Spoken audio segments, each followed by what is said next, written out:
और देश भर में मनाई जा रही सावन की शिवरात्रि, मंदिरों की बढ़ी रौनक, भोले के जयकारों से गूंजे शिवालय। 24 सालों के लंबे अंतराल के बाद बन रहा शुभ संयोग, शुभ मुहूर्त में भोलेनाथ का जलाभिषेक बेहद फलदायी। सावन की महाशिवरात्रि पर आज नोएडा में रहेगा सरकारी अवकाश, सभी स्कूल और दफ्तर रहेंगे बंद। बुलंदशहर के अंबिकेश्वर महादेव मंदिर में देर रात से ही लगी भक्तों की कतार, महादेव का शिव भक्तों ने किया जलाभिषेक। गाजियाबाद में शिवरात्रि के अवसर पर दुधेश्वर नाथ मंदिर में भक्तों की भीड़, बम बम भोले की गूंज सुनाई थी। आज दोपहर 1 बजे लंदन रवाना होंगे पीएम मोदी। आज से 2 दिनों के दौरे पर ब्रिटेन जा रहे हैं पीएम मोदी। 3 साल की बातचीत के बाद दोनों देशों के बीच फ्री ट्रेड एग्रीमेंट होगा। ब्रिटिश प्रधानमंत्री कीर स्टारमर के न्योते पर जा रहे हैं पीएम मोदी। कीर स्टारमर के प्रधानमंत्री बनने के बाद मोदी की ये पहली ब्रिटेन यात्रा। ये प्रधानमंत्री मोदी की ब्रिटेन की चौथी आधिकारिक यात्रा है।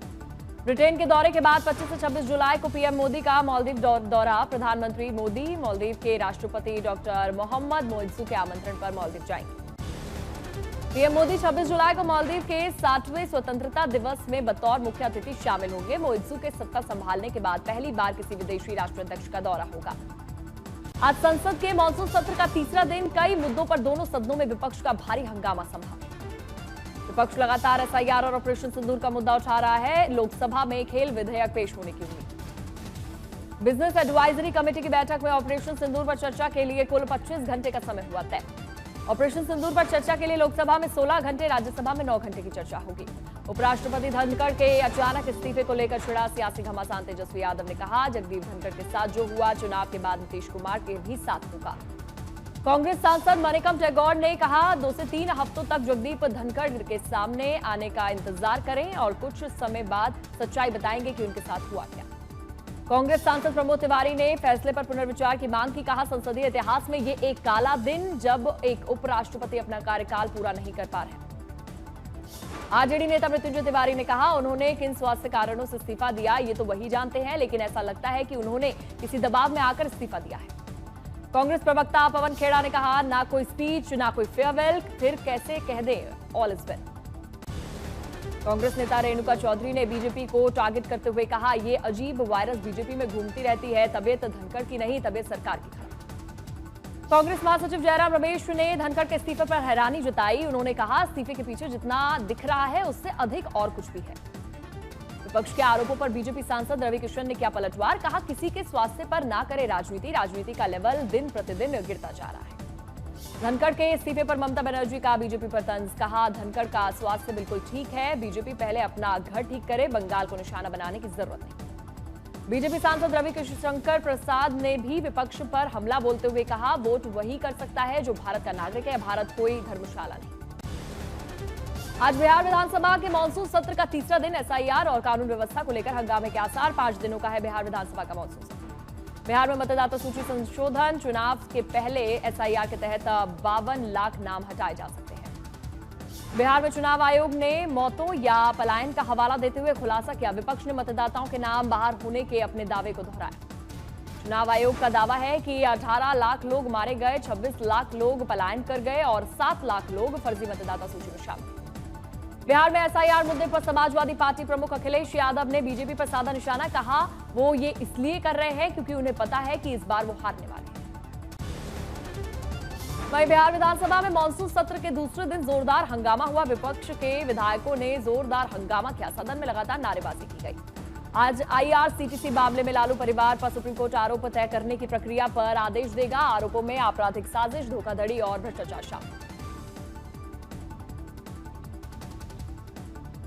नौकरी के बदले जमीन घोटाला, दिल्ली की राउज एवेन्यू कोर्ट में लालू और उनके परिवार की जमानत का मामला। नौकरी के बदले जमीन घोटाले से जुड़े ईडी सुनवाई करेगा। आरोपी लालू यादव, राबड़ी देवी, मीसा भारती, हेमा यादव, तेज प्रताप यादव, तेजस्वी यादव और हृदयानंद चौधरी फिलहाल जमानत पर।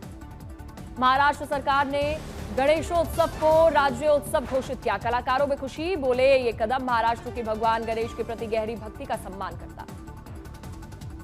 रामदास अठावले ने उपराष्ट्रपति पद से जगदीप धनखड़ के इस्तीफे पर कहा कि कुछ समय से उनका स्वास्थ्य खराब था, इसलिए उन्होंने इस्तीफा दिया। जलगांव में मुंबई ट्रेन ब्लास्ट में रिहाई के बाद एक आरोपी के परिवार ने मनाया जश्न, लेकिन कहा कि इंसाफ मिला मगर बहुत देर हो गई। विधायक अबू आजमी ने मुंबई ट्रेन ब्लास्ट मामले को लेकर पुलिस और जांच एजेंसी पर बोला हमला। कहा यह फैसला साफ दिखाता है कि उनका रवैया कितना पक्षपाती रहा। शरद पवार ने सीएम फडणवीस के काम करने की शैली पर जमकर तारीफ की। कहा मैं उनके काम को देखकर सोचता हूं कि वो थकते क्यों नहीं। आयकर ट्रिब्यूनल से कांग्रेस को झटका। 199 करोड़ से ज्यादा। चुनाव आयोग ने राज्य चुनाव आयोग को स्वतंत्र बॉडी घोषित करने की चिट्ठी बंगाल सरकार को भेजी। सूत्रों के मुताबिक बंगाल सरकार को राज्य के चुनाव आयोग को स्वतंत्र बनाने का आदेश दिया। चंदन मिश्रा हत्याकांड के मुख्य 2 शार्प शूटर और पुलिस के बीच मुठभेड़ हुई। दोनों शूटर्स को गोली लगी। घायल दोनों आरोपियों को इलाज के लिए आरा सदर अस्पताल में भर्ती कराया। राजस्थान लोक सेवा आयोग ने 5 विभिन्न भर्तियों की परीक्षा तिथि की जारी। 5 विभागों में 12,121 पदों पर भर्तियां की जाएगी। चैतन्य बघेल की बड़ी मुश्किलें। छत्तीसगढ़ शराब घोटाला मामले में पूर्व सीएम भूपेश बघेल के बेटे चैतन्य बघेल को 14 दिन की न्यायिक हिरासत में भेजा गया। हरियाणा सरकार ने आंगनबाड़ी वर्कर्स और हेल्पर्स को दी बड़ी राहत। वर्ष 2021 से 22 में आंदोलन के दौरान वर्कर्स और हेल्पर्स पर दर्ज मुकदमों को रद्द करने का फैसला। योगी कैबिनेट ने कई बड़े फैसलों पर मुहर लगाई। यूपी में महिलाओं को स्टैंप ड्यूटी में 1% की छूट। 1 करोड़ की प्रॉपर्टी पर मिलेगा फायदा। आगरा अवैध धर्मांतरण गैंग के सरगना अब्दुल रहमान को 10 दिनों की पुलिस हिरासत में भेजा गया। दिल्ली से हुई थी गिरफ्तारी। जूनागढ़ में तेज बहाव के बीच जान जोखिम में डालकर लोगों ने पार की सड़क। घटना की तस्वीर आई सामने। अमरावती में तेज बारिश से शहर हुआ जलमग्न। कॉलोनियों में घुसा नाली का पानी। नागरिकों को बड़ी परेशानी। जालना में मूसलाधार बारिश से सरस्वती नदी में आई बाढ़। खेत हुआ जलमग्न। महाराष्ट्र के वाशिम में कई इलाकों में मूसलाधार बारिश हुई। किसानों की सैकड़ों हेक्टेयर जमीन और फसल बर्बाद हुई। बुल्ढाना में बारिश से कहीं लोगों के घरों में घुसा पानी तो कहीं घर की दीवार गिरने की वजह से वाहनों को भारी नुकसान हुआ। कांगड़ा में भारी भूस्खलन के बाद यातायात बाधित हुआ। जेसीबी की मदद से सड़क से हटाया जा रहा है मलबा। जम्मू कश्मीर में भारी बारिश से जनजीवन अस्त व्यस्त हुआ। बारिश के चलते दर्जनों गांव में बिजली आपूर्ति पूरी तरह से ठप हुई। उफान पर नदियां। पीर पंजाल रेंज में भारी बारिश के बीच पुंछ में हाई अलर्ट। प्रशासन ने लोगों से नदी से दूर रहने की सलाह दी। लैंडस्लाइड का बढ़ा खतरा। स्पीति में मैला नाले में आई बाढ़ ने मचाई तबाही। नाले में आया भारी मलबा। घरों और खेतों में घुसा। जौ और मटर की फसल तबाह हुई।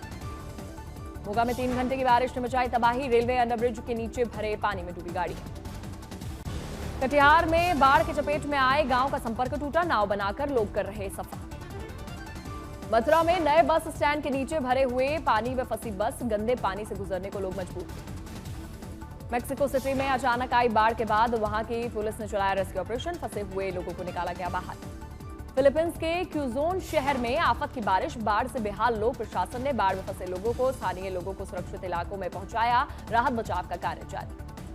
बिहार के समस्तीपुर में हैवानियत की सीमाएं पार हुई। भैरव बाबा की मूर्ति तोड़े जाने के विरोध में लोगों ने पहले आरोपी को पीटा और फिर रस्सी से बांधकर जमीन पर घसीटा। मथुरा में गुस्साई महिला ने थाने पर जमकर किया हंगामा। फेंके ईंट पत्थर।